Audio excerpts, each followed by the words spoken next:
bienvenue à tous et à toutes dans cette nouvelle vidéo.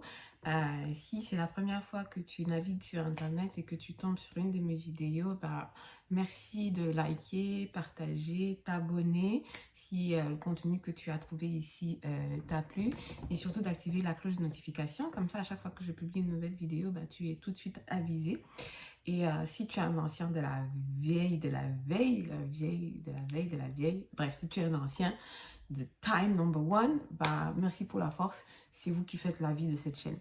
Donc, suite au dernier direct que j'avais fait, je pense c'est vendredi, quelqu'un m'a demandé, en fait, me parlait d'une formation d'éducateur spécialisé, me demandait qu'est-ce que ça prend pour travailler comme éducateur ou éducatrice spécialisée et c'est quoi les diplômes en fait. Donc je m'étais dit, je vais faire mes recherches parce que je voulais pas répondre comme ça sur le vif parce que je n'avais pas forcément la réponse à ce moment-là. Et donc je m'étais dit que j'allais répondre une fois après avoir fait mes recherches.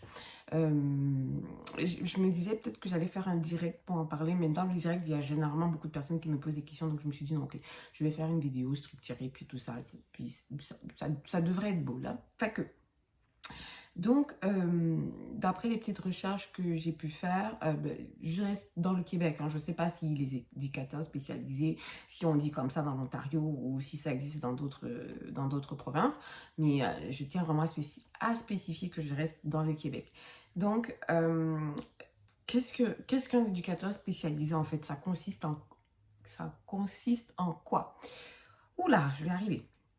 Donc, un éducateur spécialisé, c'est quelqu'un qui est responsable d'intervenir auprès des personnes qui ont des troubles physiques, intellectuels et affectifs ou des problèmes sociaux par la prévention et par l'éducation. Donc, déjà en partant, c'est pas un étudiant ou c'est pas un élève lambda qui n'a pas des gros besoins spécifiques. Vous êtes aussi responsable donc de développer et d'appliquer différentes méthodes ou approches pour favoriser l'intégration sociale de ces personnes-là. Et les professionnels qui travaillent principalement, les éducateurs spécialisés, c'est principalement des personnes qui travaillent dans le domaine de la santé ou des services sociaux comme les hôpitaux, les centres d'hébergement, etc. Ou dans celui de l'éducation, donc tu peux travailler aussi dans une commission scolaire parce qu'ici au Québec, on parle de commission scolaire. Les commissions scolaires, on a la commission scolaire francophone, on a la commission scolaire anglophone, donc les écoles, on peut retrouver des éducateurs spécialisés dans les écoles, les commissions scolaires ou dans les hôpitaux ou les centres d'hébergement. Bref. Quelle est la fonction principale d'un éducateur spécialisé?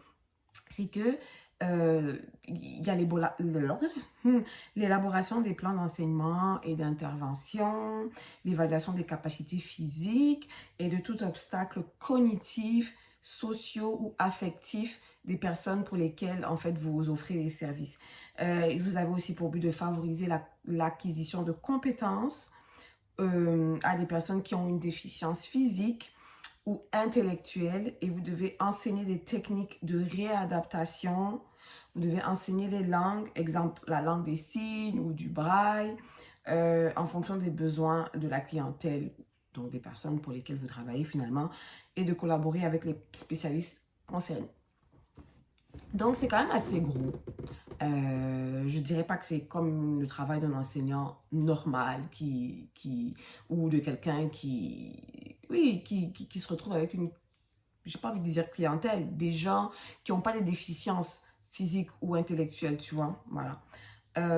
Donc, les candidats qui veulent obtenir un poste d'éducateur spécialisé devront avoir un intérêt d'abord profond à travailler pour le public, avoir des excellentes habilités communicationnelles. Donc, si tu es quelqu'un, une fois de plus, qui est timide, qui n'aime pas le contact avec les gens ou qui a des problèmes avec le social, c'est peut-être pas la bonne branche pour toi. Vous devez posséder un excellent jugement ainsi qu'un sens des responsabilités et de l'organisation. De plus, vous devez être en mesure de vous adapter à toute situation et de mettre profit votre bon jugement afin de trouver des solutions à différents problèmes. Maintenant, c'est quoi en fait le background que tu dois avoir ou c'est quoi la formation requise à faire pour pouvoir travailler en tant que éducateur spécialisé finalement.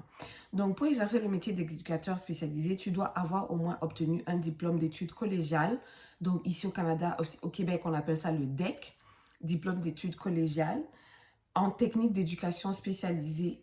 Ça, c'est généralement ce que tu fais dans les collèges, collège La Salle, au collège CDI. Je ne sais pas s'ils offrent cette formation-là. Donc, c'est des formations collégiales, diplôme d'études collégiale ou un baccalauréat. Donc, un baccalauréat, c'est la licence. Pour tous ceux qui viennent des pays où on fait la licence, c'est ça l'équivalent ici au Canada, au Québec. C'est un baccalauréat ou un bachelor, si tu veux.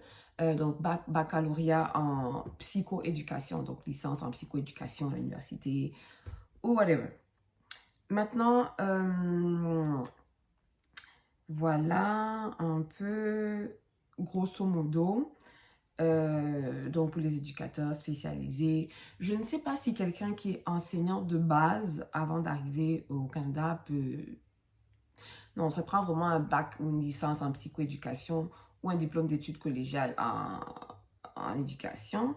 Mais on va voir par exemple être enseignant au Québec. Ça prend quoi? Est-ce qu'un enseignant lambda peut venir avec son background d'enseignant et peut-être vouloir travailler, ou est-ce qu'on va te demander des formations, comment je veux dire, poussées pour pouvoir revirer là-dedans. Mais ce que je vois, c'est que pour devenir enseignant à la formation générale des jeunes ou à la formation professionnelle et à l'éducation aux adultes, ça prend...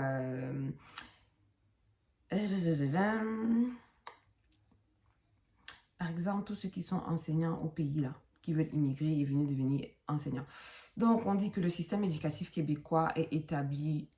non, je pense que ça sera peut-être l'objet d'une autre vidéo. Là, je parlais vraiment des éducateurs spécialisés et c'était quoi le diplôme que ça prenait. Donc, je pense que je vais faire une autre vidéo pour tous ceux qui sont enseignants ailleurs, parce que oui, ça faisait partie des questions qu'on m'a posées. Donc, voilà, je vais m'arrêter pour cette vidéo ici sur l'éducation spécialisée et en faire une autre pour tous ceux qui sont déjà enseignants ailleurs et qui désirent immigrer au Québec. Bisous!